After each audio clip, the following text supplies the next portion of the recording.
Maintenant, Henri. Monsieur, tout ira bien, vous en faites pas. Qu'est-ce que c'est? Je n'en suis qu'au stade expérimental. C'est un générateur d'induction électromagnétique. Oui, d'accord, monsieur, et ça sert à allumer la lumière?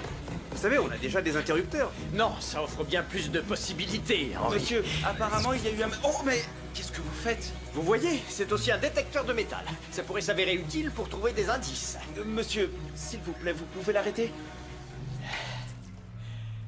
Que se passe-t-il, Georges? Monsieur, il y a eu un meurtre au Palace Hotel. Oh. Ça sert à quoi, ce truc?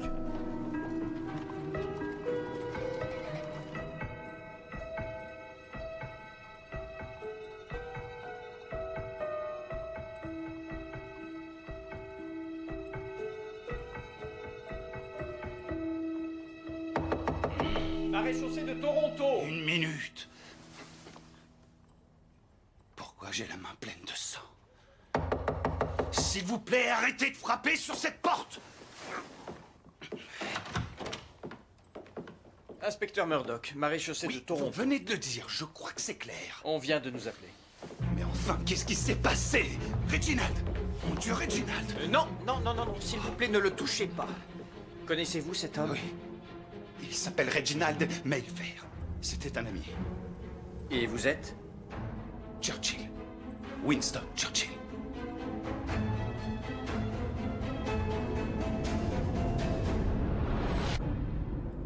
Que s'est-il passé cette nuit, monsieur Churchill? Je ne sais pas. Nous sommes sortis boire quelques verres hier soir. Et? C'est tout ce que je me rappelle. Docteur? Premier signe de rigidité cadavérique. Ce qui veut dire que la mort remonte à la nuit dernière. Il présente une plaie superficielle à l'avant-bras, mais ce n'est pas la cause du décès. On dirait qu'on a utilisé un couteau. Un couteau avec une lame très large. Ça pourrait même être une épée. Une épée? Monsieur, je l'ai trouvé dans la chambre. Monsieur Churchill, j'ai bien peur que vous ne deviez nous accompagner au poste.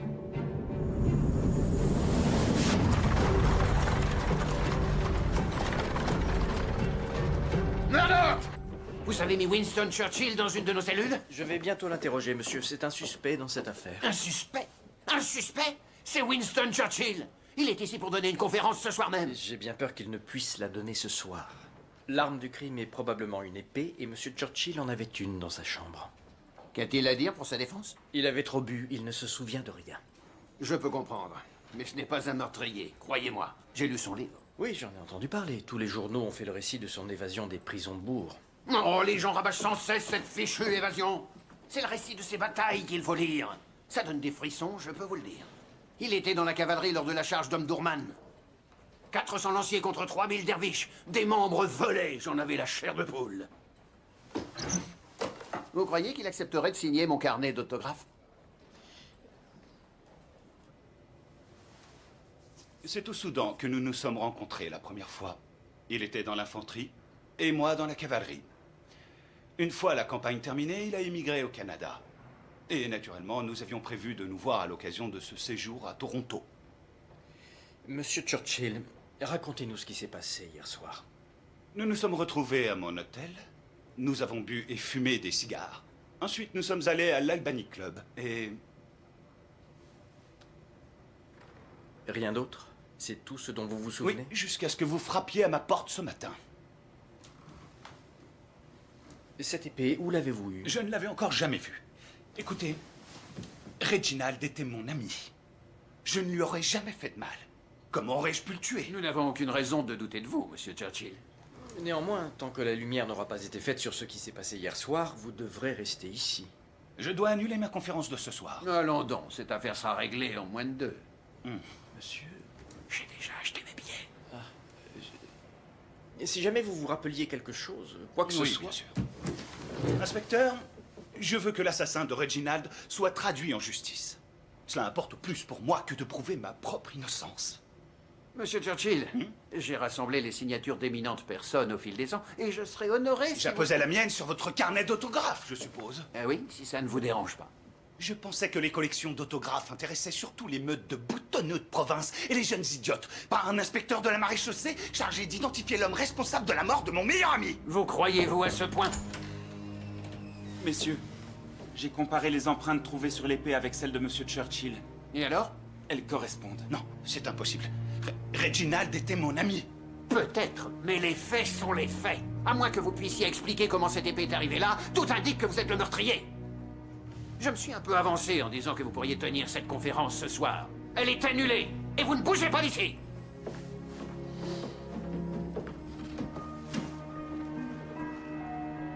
C'était un jeune homme en pleine forme, avec peu de tissu adipeux pour protéger le corps du froid. Et compte tenu de la nature de la plaie, je crois pouvoir affirmer que la mort est survenue quelques minutes, voire quelques secondes après le coup. Continuez. En considérant que la température de la chambre était de 21 degrés, le coup mortel a été asséné à la victime entre 1h30 et 2h la nuit dernière. Et les blessures? Comme vous le savez, il a donc 2 blessures. La plaie sur l'avant-bras est superficielle, mais il a dû beaucoup saigner. Il a également quelques contusions autour de l'œil. Il aurait été impliqué dans une bagarre? Oui, mais, compte tenu de l'étendue des contusions, je dirais que cette bagarre a eu lieu au moins 1 heure avant sa mort. Et la blessure mortelle? Ah oui, je pense que celle-ci devrait vous intéresser. Tenez, la plaie mesure 5 cm. La lame est entrée juste sous le sternum et est ressortie entre la 7e et la 8e côte. Elle l'a transpercé. Celui qui a fait ça ne voulait pas qu'il s'en sorte. Nous sommes donc sûrs que l'arme du crime était une épée. Mhm. Merci, docteur. Alors, est-ce que c'est l'arme du crime? C'est possible, monsieur. Observez.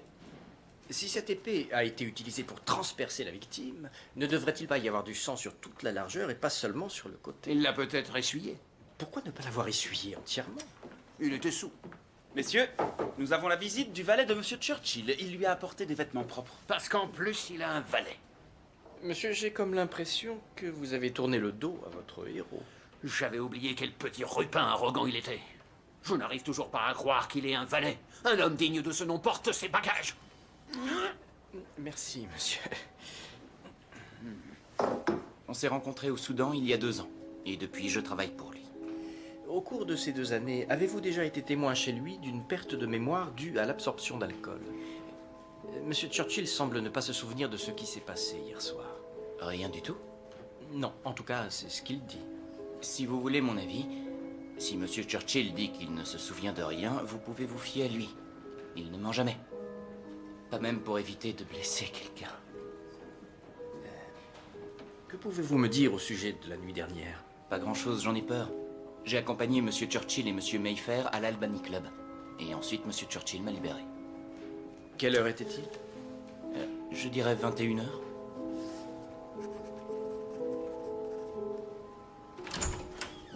Merci, monsieur Amati. Un agent va prendre le reste de votre déposition.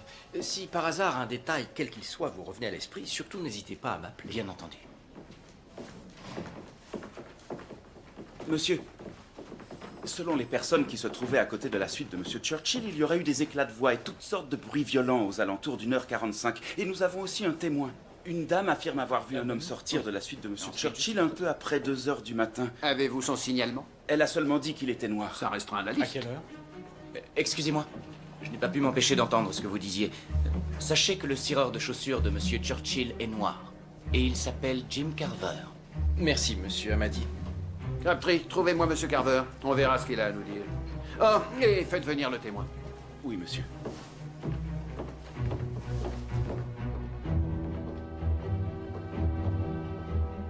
Est-ce l'homme que vous avez vu sortir de la suite de Monsieur Churchill cette nuit? Oui, je le reconnais. C'est lui. Je jure que je n'ai tué personne. Je venais nettoyer les chaussures de Monsieur Churchill, c'est mon travail. À 2h du matin. Monsieur veut que ses chaussures soient dès le petit matin devant sa porte. Je n'avais pas envie de devoir me lever aussitôt. Quand vous êtes passé, il était dans sa chambre? Oui, je l'ai entendu ronfler. Et vous n'avez pas remarqué qu'il y avait un corps gisant au sol? Monsieur Churchill laisse toujours ses chaussures devant la porte. C'est là que je les ai nettoyées, dans le couloir. Il était quelle heure? Si je me souviens bien, il devait être 2h30. Pas plutôt 2 heures? Non, monsieur.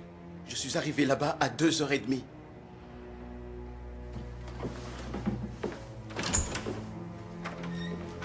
Ce n'est pas lui. Je suis d'accord. Il ne travaille pour Monsieur Churchill que depuis 2 semaines. Il ne sait même pas qui est Reginald Mayfair. Oui, mais l'heure qu'il donne ne correspond pas. Peut-être que le témoin se trompe. Cette femme affirme que Jim Carver est l'homme qu'elle a vu sortir. Et lui maintient qu'il n'est pas arrivé à l'hôtel avant 2h30. Excusez-moi. Messieurs, c'est Monsieur Churchill. Il exige une audience. Ah oui, il l'exige. Ah, eh ben il va l'avoir. Monsieur, Inspecteur, je crois avoir une piste. J'ai trouvé ça dans ma poche. Et alors, ce n'est qu'une pochette d'allumettes? Regardez à l'intérieur. Vin Wasney. Ce doit être le nom de quelqu'un. C'est quoi comme nom ça, Vin Wasney? Indien, je suppose. J'ai fait partie des hussards en Inde, 4e régiment. On a eu un Fosniak, n'est-ce pas? Oui, monsieur. Wozniak. Oui. Wozniak, un polonais. Peut-être est-ce Van Wasney. Il faut que nous retrouvions ce Vin Wasney. Il pourra peut-être nous éclairer sur ce qui s'est passé hier soir. Messieurs, je n'ai trouvé personne portant le nom de Vin Wasney dans les archives publiques. Ça a forcément un sens. Peut-être que ce n'est pas le nom d'une personne, ça pourrait être un plat exotique ou quelque chose de ce genre. Alors, qu'est-ce qu'on fait maintenant? Je vais aller enquêter à l'Albany Club. Emmenez-moi avec vous. Et puis quoi encore? S'il vous plaît. Vous me gardez enfermé dans une cellule pendant que le meurtrier de mon ami se promène quelque part. Je suis Winston Churchill. Je n'ai pas l'intention de m'échapper. Racontez donc ça au bout. Ça n'a rien à voir, j'étais prisonnier de guerre. Je suis le seul véritable témoin de ce qui s'est passé, et vous le savez. Si nous refaisons mon chemin d'hier soir, il se pourrait que je retrouve la mémoire. Il n'a pas tort, inspecteur. Je vous remercie, messieurs. Oh, s'il vous plaît, voudriez-vous m'apporter mon chapeau et ma canne?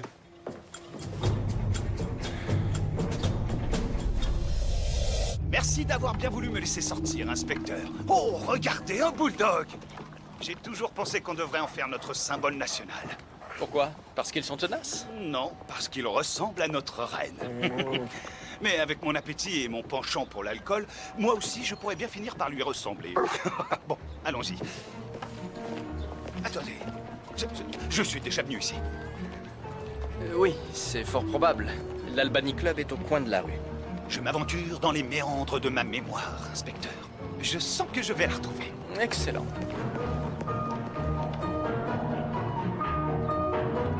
Il avait un certain culot. Oui. Je lui potais le derrière.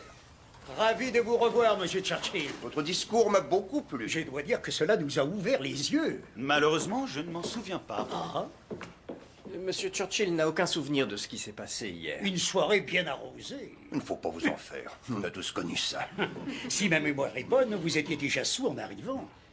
Messieurs, pourriez-vous nous dire ce qui s'est passé? Reginald est entré avec monsieur Churchill et Edward a crié « Longue vie aux hommes, grâce à qui Gordon a pu prendre sa revanche !» Le général Gordon, il était gouverneur au Soudan en 84. Il a été décapité par les derviches. Mené par le Mahdi, un fanatique si je ne m'abuse. Il aura fallu attendre 13 ans, mais Lord Kitchener a finalement vaincu les derviches à la bataille d'Omdurman.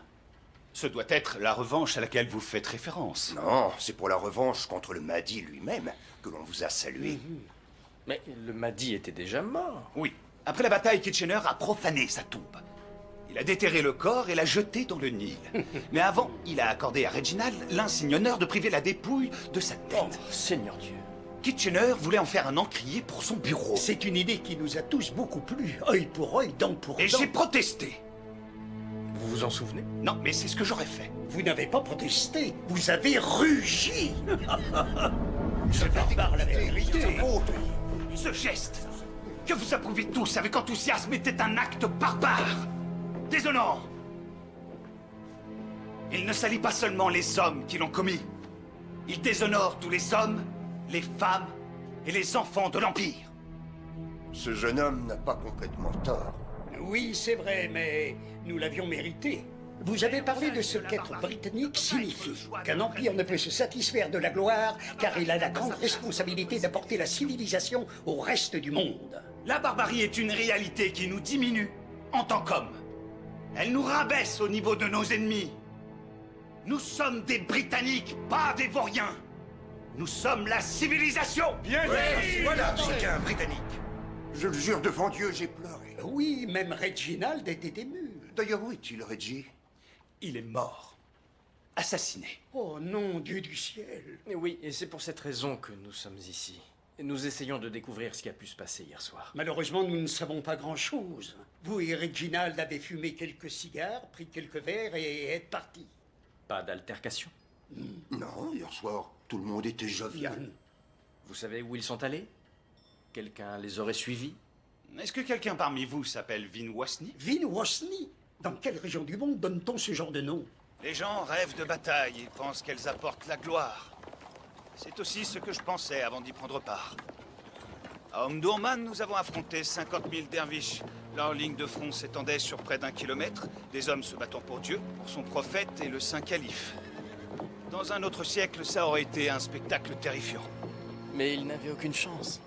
Les canons et les mitrailleuses les ont mis en pièces. Ils n'ont pas pu approcher à moins de 50 mètres. Kitchener a fait exécuter les blessés et les mourants. Ce jour-là, il n'y a eu aucune gloire dans la victoire. Bon, que faisons-nous, inspecteur? Allons-nous frapper à toutes les portes de Toronto, au cas où Reginald et moi y serions passés hier? Non, évidemment. Peut-être dans le journal. Excellente idée. Passons une annonce. Offre 50 $ pour tout renseignement concernant les faits et gestes de Winston Merci. Churchill et son ami. Non, il y a eu un article hier qui annonçait votre arrivée à Toronto. Il est peut-être expliqué ce que vous avez fait hier dans celui d'aujourd'hui. Ah!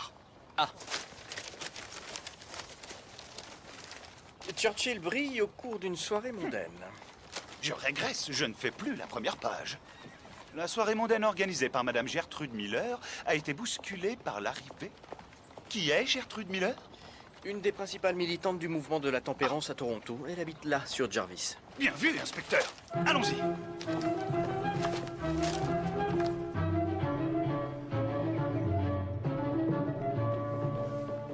Messieurs, Ça vous revient? C'est sûr.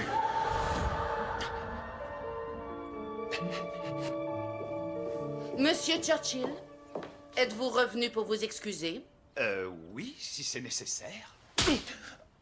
Vous m'avez déjà présenté vos excuses, monsieur. Inutile de rajouter. Montrez-leur la porte. Diantre, me voilà bien plus curieux encore de savoir ce qui s'est passé hier soir. Et quoi, la gifle ne vous a pas rafraîchi la mémoire? Ne pourrait-on pas l'amener au poste et lui soutirer les informations? Je suis sûr que ses ongles s'arracheraient facilement. Non, nous avons un meilleur témoin.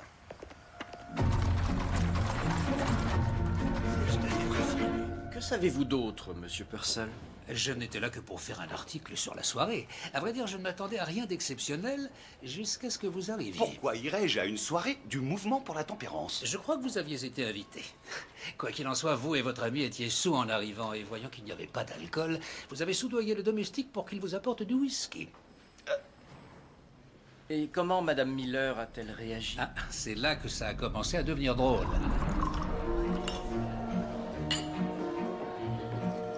Je vous attends. Oui. Je vous assure. Un geste chaud. Monsieur Churchill, vous avez apporté du whisky chez moi? Je n'ai pas eu le choix, madame. Il n'y en avait pas quand nous sommes arrivés. Je vous signale que l'abstinence est la philosophie de cette maison. Pardonnez-moi, je suis stupéfait. Ah oui, et pourquoi? Je ne connais aucune maison qui ait un talent quelconque pour la philosophie. Mais compte tenu de la pauvreté intellectuelle de 4 murs et un toit, je ne suis pas surpris que le mieux qu'elles aient pu intégrer soit l'abstinence. Monsieur Churchill, la Bible nous enseigne que l'alcool est l'ennemi de la vertu. N'est-ce pas aussi la Bible qui nous enseigne qu'il faut aimer nos ennemis? Je vais devoir insister, déposer ce verre immédiatement. Très bien. Comment osez-vous m'insulter de la sorte chez moi? Madame, je n'insulte que votre pitoyable philosophie. Si j'avais voulu vous insulter, j'aurais plutôt fait allusion à votre misère intellectuelle. En revanche, j'ai insulté votre maison, et pour cet écart fort malencontreux, je vous présente mes excuses. Eh bien, voilà au moins un mystère élucidé. Ensuite, que s'est-il passé? Vous et votre ami êtes partis assez rapidement. Où sont-ils allés? Désolé, mais je n'en sais rien.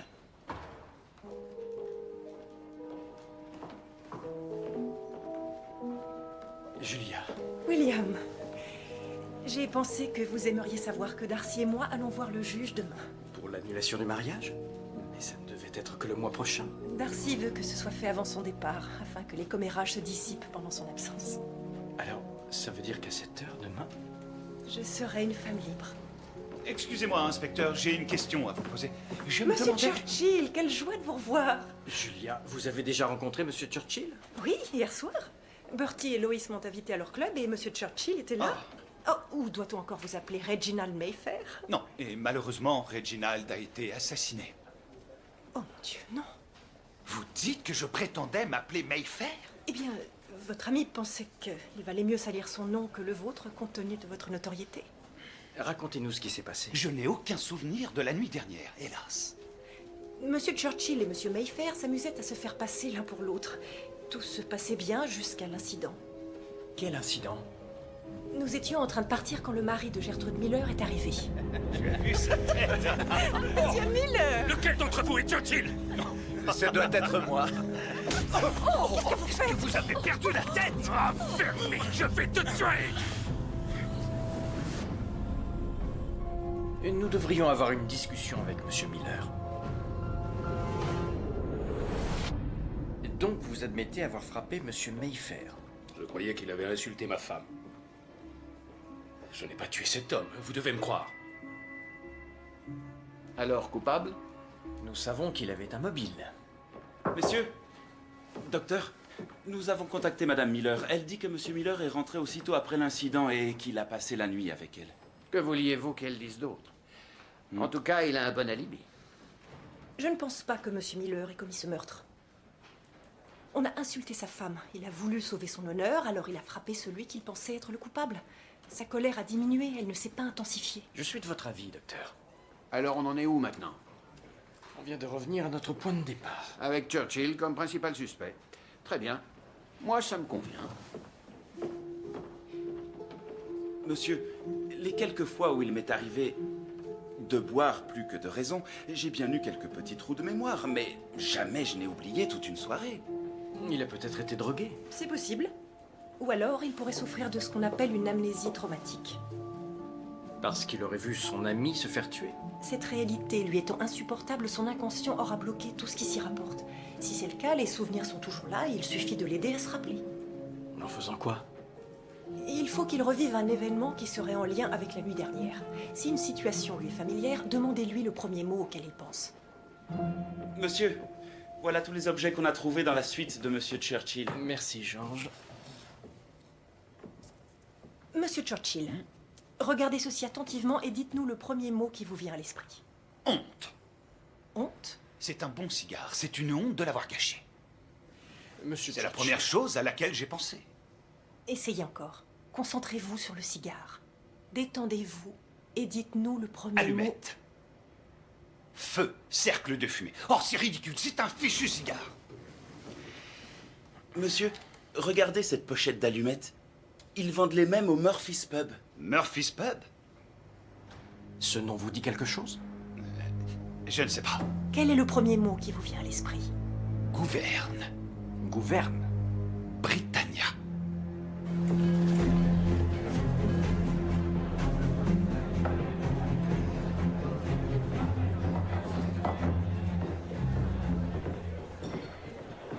Vous revoilà, vous. T'as du culot de pointer ton nez ici, mais cette fois, on va pas te rater. Calme, messieurs. Maréchaussée de Toronto. Encore en train de te planquer derrière un policier. Bon, je veux plus d'ennuis ici, alors tout le monde se calme, c'est compris? Quels ennuis? C'est à lui qu'il faut demander. Désolé, je ne me rappelle pas. Pas étonnant. Vous étiez complètement sous, vous et votre copain. À boire, s'il vous plaît. Un whisky pour mon ami et un autre pour moi. Hé, c'est un pub irlandais ici, pas un bar à rupin. Dans ce cas, ce sera 2 whisky irlandais. Écoute, l'ami, t'es pas le bienvenu ici. Vous n'êtes pas mon ami. Mais tous ces gens ici le sont. J'offre une tournée générale. Après ça, le calme est revenu. Jusqu'à ce que Reagan se mette à chanter ses chants révolutionnaires. Toi, ordure de British, retourne donc d'où tu viens. Reste-y, te ramène pas, parce que l'Irlande, c'est chez moi. Ferme Britannia, prends le contrôle des mers. Ordure de British, retourne d'où tu jamais. Ça suffit! Plus personne ne chante. Tout le monde retourne s'asseoir. Ça aurait pu s'arrêter là. Mais non. Il a fallu que vous la rameniez. Vous devriez être fiers. Vous faites partie du plus grand empire que le monde ait connu. Et pourquoi serait-on fier d'avoir été envahi? Mieux vaut être la patte d'un bel animal que le tas d'excréments qu'il dépose derrière lui. C'est l'Irlande que t'appelles un tas de merde? Peut-être n'êtes-vous pas coutumier du concept de la métaphore. On sort, vite! Je ne les ai pas revus après ça. On les a poursuivis jusque dans Queen Street. Là, ils sont allés se cacher derrière un policier. Et ils ont continué à chanter leur maudit Britannia. Et là, que s'est-il passé? L'agent les a emmenés au poste. Les voilà, minuit 45. Ils étaient là, dans une de nos Je cellules. savais bien que cet endroit ne m'était pas inconnu. L'agent en service était... Jackson! Je reviens. Avez-vous arrêté cet homme hier soir? Oui, lui et son ami. C'est pas vrai. J'ai fait ça pour les protéger. Ils hurlaient des chants patriotiques dans Corktown, ils cherchaient la bagarre. Ils sont restés combien de temps? Je les ai libérés à la fermeture des bars avec la consigne formelle de ne plus chanter. Et après? Je suis retourné patrouiller. Ensuite, où sont-ils allés? Ils se sont dirigés vers Parliament Street. Parliament Street. Ça vous dit quelque chose? Quel est le premier mot qui vous vient à l'esprit? Vin Wosney. C'est le nom dans la pochette. Je vous jure que je n'y pensais pas. C'était spontané. Peut-être que ce Vin Wosney habite justement dans cette rue. Au boulot, Jackson. Il y a un bar de nuit clandestin qui a ouvert sous le nom d'Insomnia. Dire ce qu'il fait. Attendez, vous allez On le voir. fait fermer régulièrement. Mais il réapparaît à chaque fois avec une nouvelle enseigne. Et cette fois, ils ont retourné le nom.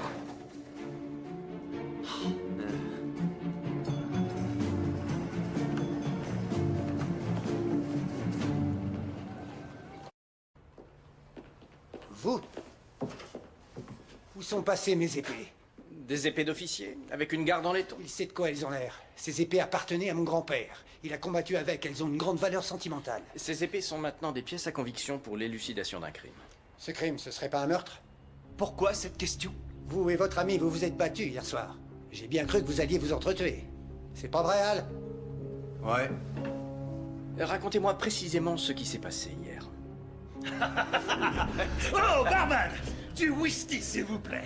Vous étiez à peine assis que vous avez commencé à vous disputer. À propos de quoi? À propos d'une fille, une certaine...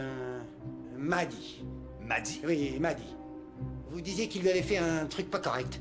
Mais il estimait que c'était justifié vu ce qu'il avait fait à votre ami Gordon. C'est à peu près ça, hein, Al? Ouais. Reginald et moi n'étions pas d'accord concernant la profanation de la tombe du Maddie. Mais nous n'en étions jamais venus aux mains. C'est pas tout. Ensuite, il a parlé de votre mère. Ma mère? Oui, votre mère. Tu sais, moi je dis seulement que c'est le genre de choix qui te fait une réputation. Une femme se marie avec un homme 2 fois plus jeune, tu trouves ça normal? J'en dis que l'amour n'est pas déterminé par l'âge d'une personne. Moi j'en dis qu'elle cherchait un homme capable de la combler au lit. Oh. Choisissez l'arme, monsieur. Que je crois? Est-ce que tu es en train de me provoquer en duel?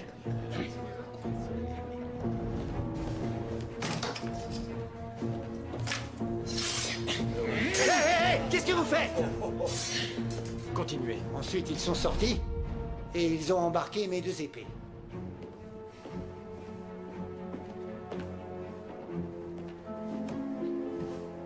Inspecteur, arrêtez-moi. Il semblerait que je sois l'homme que nous recherchons.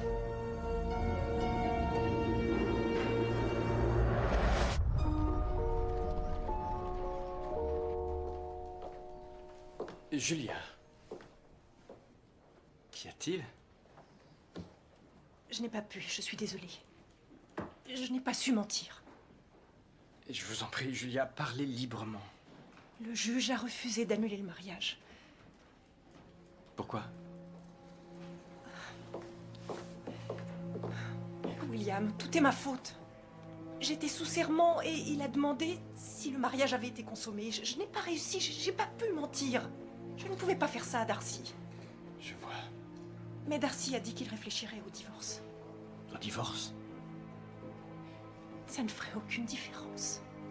Nous pourrions toujours être ensemble et légalement mariés. Oui, mais pas aux yeux de Dieu. Ça ne regarde pas Dieu, William.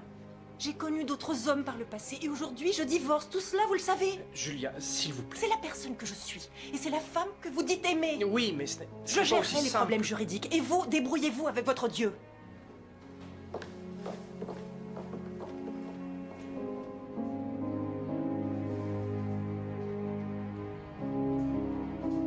Il me fait presque de la peine. Ça doit être dur de tuer son ami et de ne pas se le rappeler. Quoique, il vaut peut-être mieux ne pas se le rappeler. La perte de mémoire peut être causée par ce qu'on appelle une amnésie traumatique. Qu'est-ce qui pourrait être plus traumatisant? Quel gâchis. J'avais l'intuition que ce Churchill ferait parler de lui. Inspecteur, vous auriez une minute? J'étais sur le point de refermer le corps et avant j'en ai profité pour peser le foie. Ce n'était pas vraiment nécessaire puisque la cause du décès était évidente. Mais je voulais vérifier quels étaient les effets immédiats d'un abus d'alcool sur le foie. Continuez. Et là j'ai remarqué que l'estomac avait une petite entaille. Comme j'étais sûre de ne pas l'avoir coupé pendant l'ablation, ce qui ne m'arrive jamais, j'ai décidé de retracer le passage exact de l'épée. Je l'aurais fait même sans l'entaille. On n'analyse pas des blessures d'épée tous les jours. Continuez. Oh, je vous montre. L'épée est entrée ici et est ressortie entre ses côtes. Inspecteur, le haut de l'estomac se trouve à ce niveau. Comment cette épée aurait pu toucher l'estomac alors qu'il se trouvait au moins 5 cm sous le bas de la lame? C'est impossible. Exactement. J'en conclus donc que l'épée qui a tué Monsieur Mayfair devait être courbée. Maintenant, vous pensez qu'il est innocent? L'épée de Monsieur Churchill n'est pas l'arme du crime. Alors pourquoi y avait-il du sang dessus? Je pense que les deux hommes se sont battus et quand Monsieur Mayfair a été blessé au bras, le combat s'est arrêté. L'effusion de sang les aura dégrisés. Et quelqu'un serait entré dans la suite avec une autre épée. Oui. Combien y a-t-il d'épées à Toronto, Murdoch? Oh, nous revoilà au point de départ. Nous revoilà même avant notre point de départ. Je voudrais retourner au Palace Hotel avec Monsieur Churchill. Dans quel but? Ça pourrait l'aider à recouvrer la mémoire. S'il souffre bien d'amnésie traumatique, il se pourrait qu'il ait été témoin du meurtre. L'endroit vous évoque-t-il des souvenirs?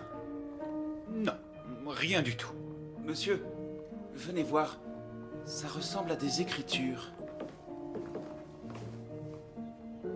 Ça a été absorbé par le papier peint. Pourquoi quelqu'un écrirait quelque chose qu'on ne peut pas lire? Parce que les lettres devaient être rouges vifs quand la personne a écrit. C'est du sang. En séchant, il est devenu terne comme le papier peint. Il va me falloir ma lampe à ultraviolet. Quand il est exposé aux ultraviolets, le sang même sec devient fluorescent. Pourquoi le sang? Il n'y a pas que le sang, il y a l'urine, le sperme. Les scorpions. Je ne sais pas pourquoi. Georges, éteignez la lumière.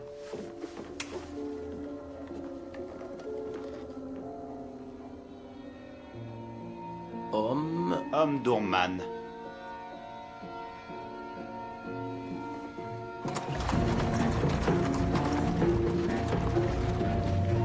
Il se pourrait que le tueur ait voulu se venger de ce qui s'est passé à la bataille d'Omdurman. Peut-être de la profanation de la tombe du Mahdi. Reginald y avait participé. Qui est au courant? Tous ceux qui étaient à l'Albany Club. Personne dans ce club n'aurait voulu venger le Mahdi. Et sachez que l'Empire britannique n'est pas ce qui nous définit en tant que Britanniques. Être adulé et acclamé n'est pas ce... Votre valet était là? Le jeune arabe? Mon Dieu. Ça tient debout. Ahmadi est un arabe du Nil, messieurs. Je l'ai rencontré à Khartoum. Qui plus est, il est mahométan. Quand Kitchener a profané la tombe, il a sali l'islam. Les mahométans doivent lui vouer une haine féroce. Allons discuter avec lui. Je suis mahométan, oui, mais je ne suis pas un fanatique. Je ne suis pas un mahdiste. Vous êtes bien originaire du Soudan, pourtant. Non, je suis égyptien. Ah oui. Monsieur Churchill dit vous avoir rencontré à Khartoum. Oui, mais je suis originaire du Caire. Regardez mon visage. Est-ce que j'ai l'air d'un Nubien?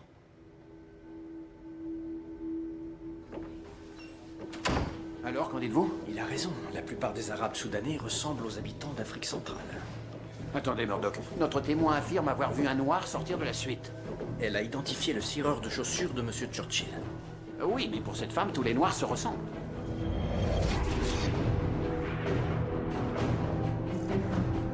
Ce n'était pas le cireur qu'elle a vu sortir.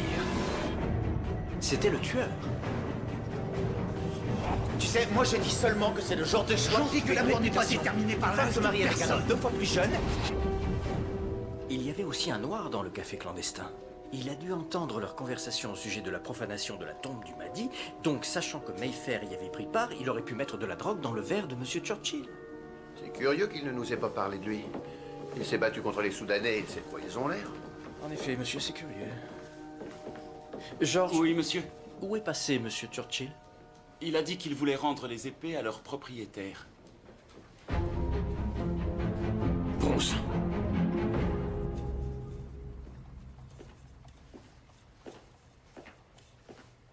Je vous rapporte les épées.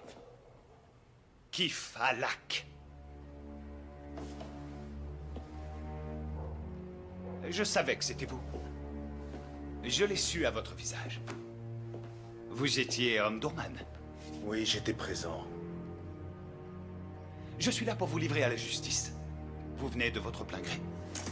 Ou bien vous essayez de m'en empêcher.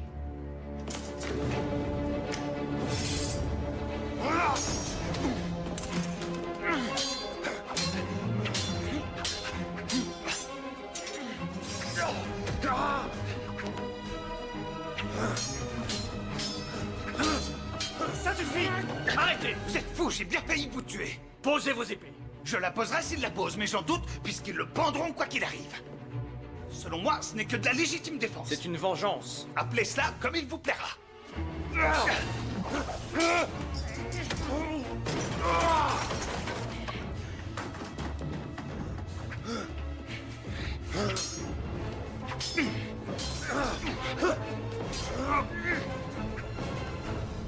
Arrêtez!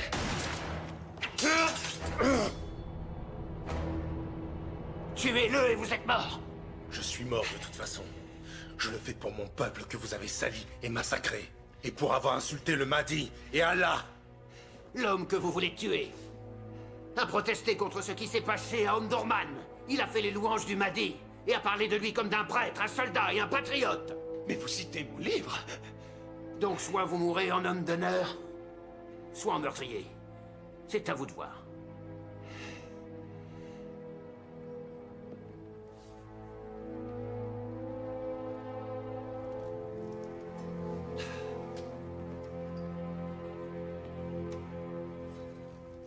Ce combat n'est pas terminé.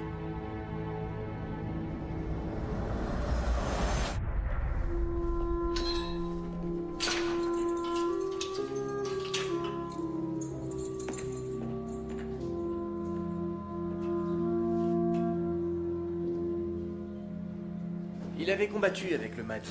Il était là quand Kitchener a profané la tombe. D'accord, mais qu'est-ce qu'il fait ici? Il a tué un officier qui y avait participé. Alors il a fui par l'Afrique du Nord, a embarqué sur un navire marchand et est arrivé à Toronto où il a trouvé cette place de serveur. Et un an plus tard, un Anglais arrogant entre en titubant dans son bar en se vantant d'avoir fait un encrier avec le crâne de leur messie. Un sacré hasard. Ça l'a tellement surpris qu'il a cru que c'était un message de Dieu lui demandant de terminer son travail. Ah, et j'ai tout juste assez de temps pour ma conférence. Inspecteur, si vous voulez toujours que je signe votre carnet d'autographes. Quoi? Pour rejoindre la meute de jeunes idiotes et de boutonneux de province? Sachez que de toutes les insultes que j'ai proférées ces dernières 24 heures, c'est la seule que je voudrais oublier. Toutefois, si vous pensez toujours que ma signature mérite d'y figurer, j'en serai honoré. Très bien. Si vous insistez. Eh bien, votre séjour aura été riche en émotions. Vous aurez des choses à écrire dans vos mémoires. Je crois que tant qu'à écrire mes mémoires, je préférerais relater des événements dont je me souviens, inspecteur. Ces dernières heures n'étaient pas mes heures de gloire. Nom d'un chien. Regardez-moi ces signatures. Nikola Tesla. Harry Houdini, Buffalo Bill. Et là, Arthur Conan Doyle. Est-ce là la signature du Premier ministre? Je ne suis pas sûr d'y avoir ma place, inspecteur. Faites donc un gribouillage. Un jour, vous serez peut-être Premier ministre, on ne sait jamais. Voilà. Je vous souhaite paix et bonne fortune. Au revoir, messieurs. Ça a été un plaisir. Et je vous dis à la prochaine. Et qu'est-ce qu'il a écrit? À l'homme qui a rendu le reste de ma vie possible. Espérons qu'il en fera bon usage.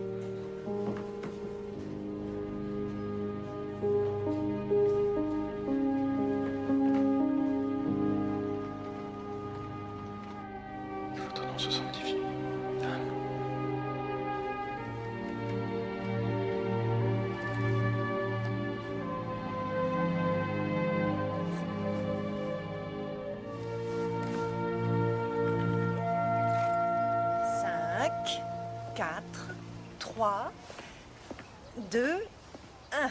Bien, c'est tout pour aujourd'hui. William?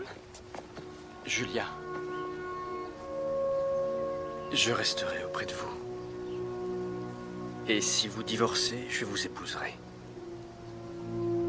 Mais votre foi, comment comptez-vous concilier les deux? J'assumerai les conséquences de ma décision.